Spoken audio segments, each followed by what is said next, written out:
Hegel, o Belo e a Arte.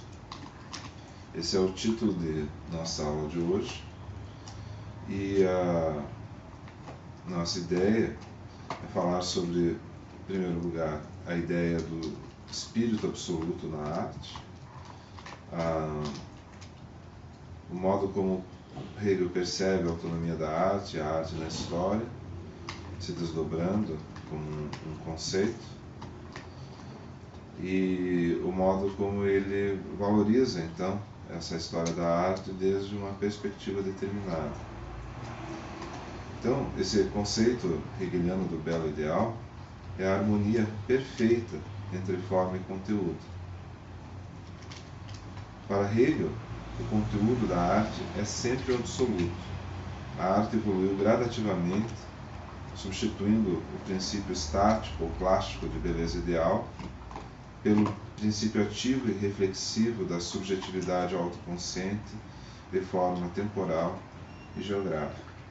Aí Hegel, de certo modo, reproduz a questão existente entre Aristóteles e Platão, já no âmbito da Grécia Antiga, privilegiando nessa visão a visão aristotélica em detrimento da visão platônica. O espírito absoluto, nesse sentido, é concebido e se manifesta hierarquicamente, através da arte, religião e filosofia, como realização do espírito humano na história do mundo.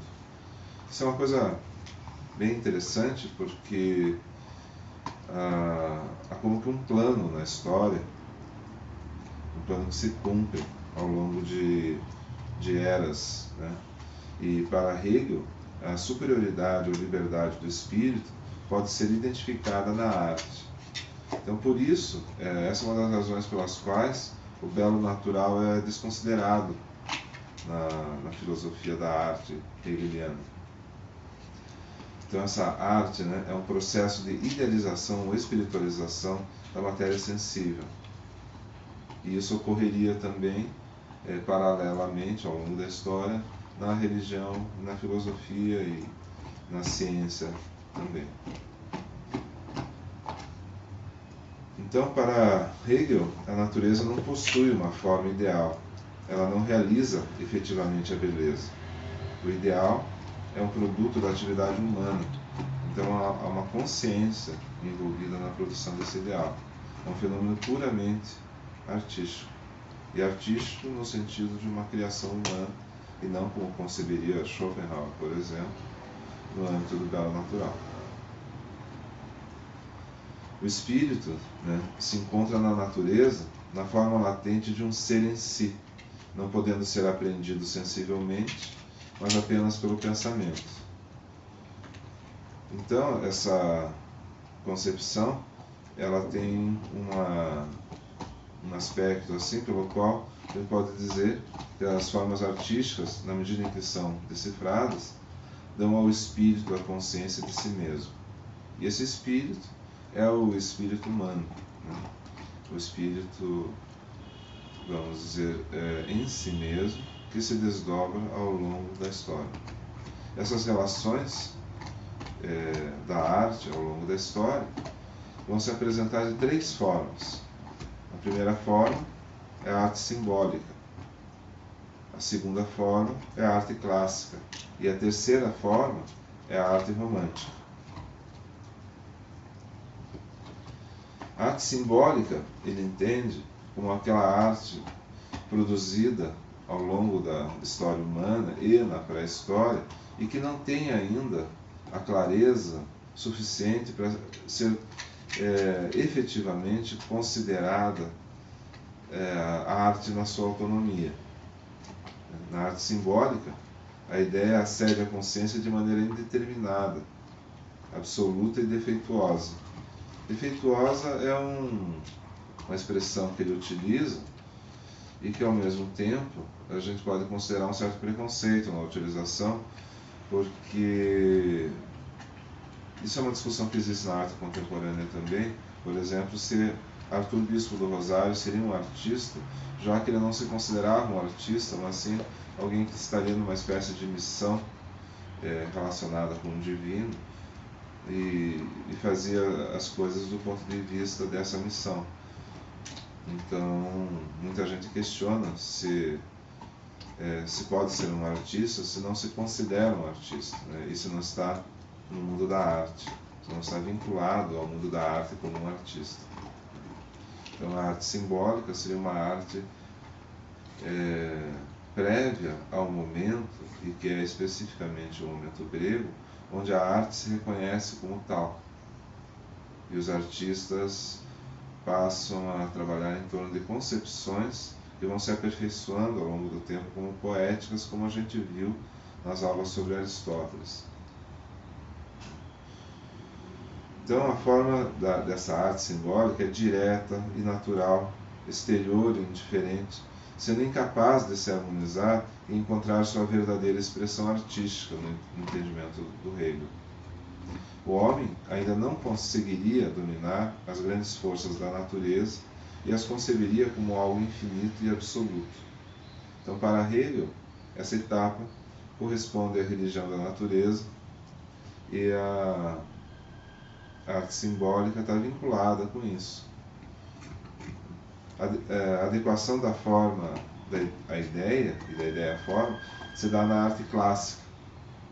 Essa arte clássica que nós conhecemos como um grande salto qualitativo do ponto de vista estético, na medida em que ela, ao se configurar especificamente como arte, liberta da técnica ligada às outras expressões que eram consideradas artísticas, deixá-la, vamos dizer assim, num patamar de especificidade, acaba acontecendo que ela se desdobra numa nova fase da história da arte. Então, essa fase é a fase na qual ocorre a adequação da ideia e da forma. A forma que a ideia utiliza conforma-se em si e para si com o conceito, descobre a forma da figura humana e, para representá-la, exteriorizá-la e manifestá-la. Então, essa ideia de harmonia, de proporção, a ideia de ideal, todas elas se colocam no âmbito da arte clássica. O espiritual, na opinião do Hegel, se manifesta em sua existência no tempo através da forma humana. A descoberta de que o absoluto está no homem e que o divino tem forma humana. Então, essa, digamos assim, como ele diz, descoberta, é na verdade um projeto hegeliano que diz respeito a toda a sua filosofia e que, especificamente no âmbito da arte, encontraria essa forma de entendimento. O espiritual se manifestando em sua existência no tempo através da forma humana. Então, esse destaque para a forma humana e para o ideal clássico ligado à forma humana é o que ele destaca em seus argumentos. A descoberta de que o absoluto está no homem e que o divino, então, tem forma humana. Mas, supostamente, não encontraria na corporalidade humana os elementos adequados à sua existência. Então, essa figura do ideal, e esse ideal, ele transcenderia a figura humana na qual se baseia.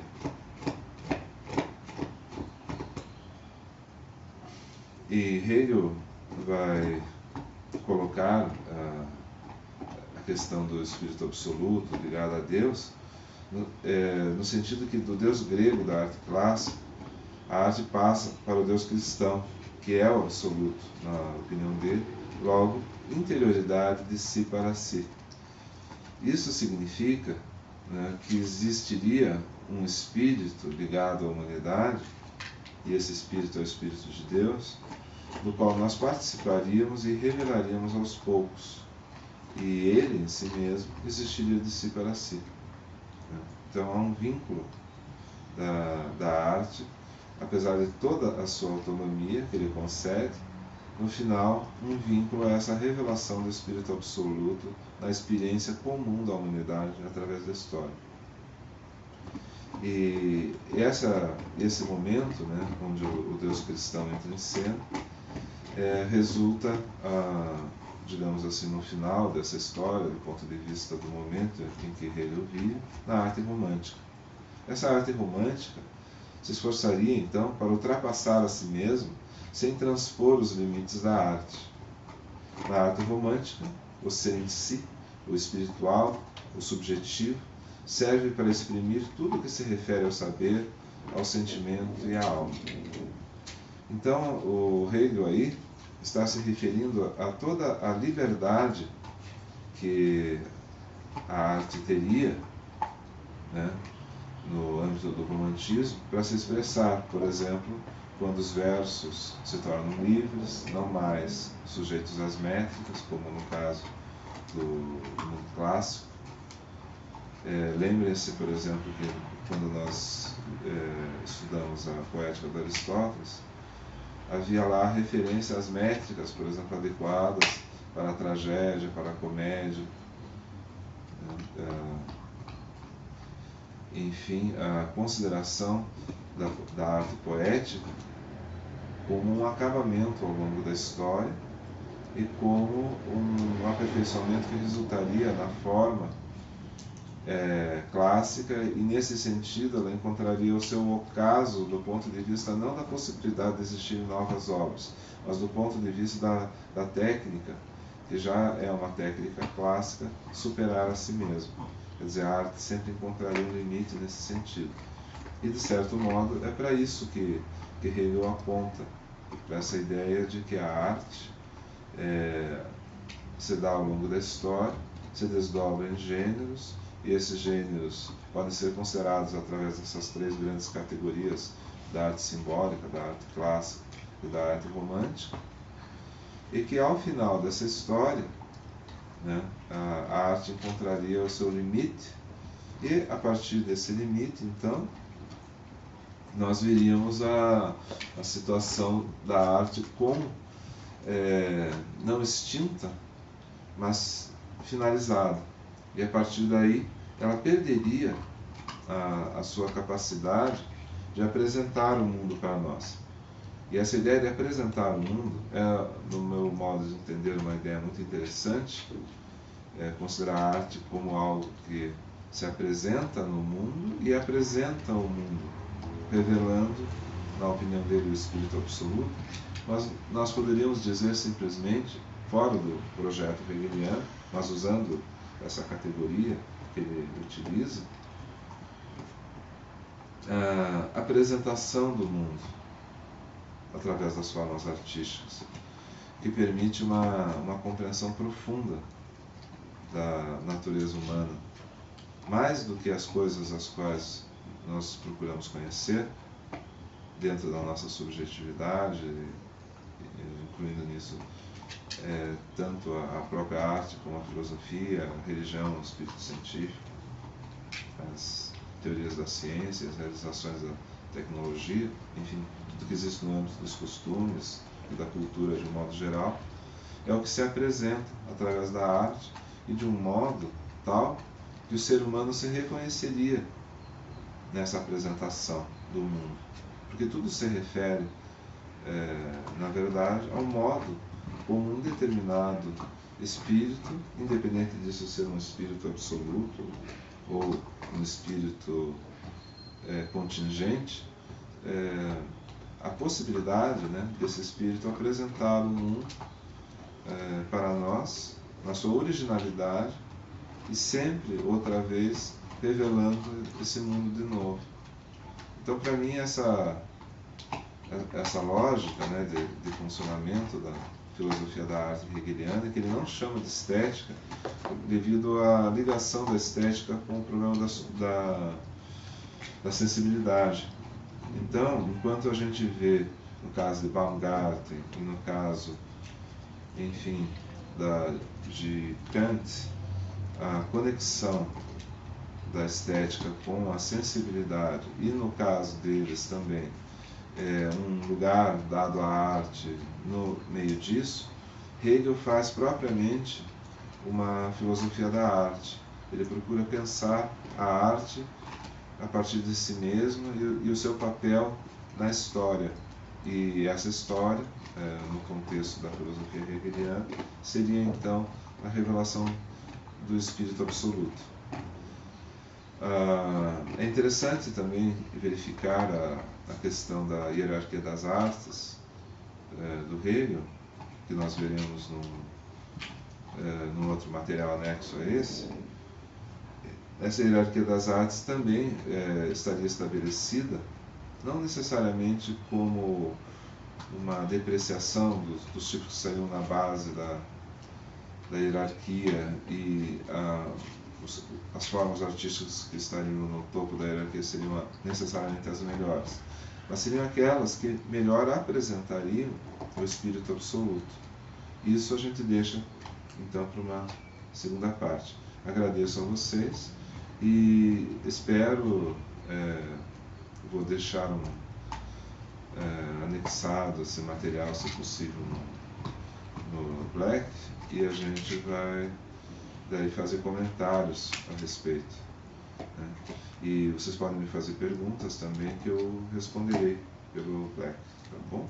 Muito obrigado e espero que tenha sido uma aula proveitosa.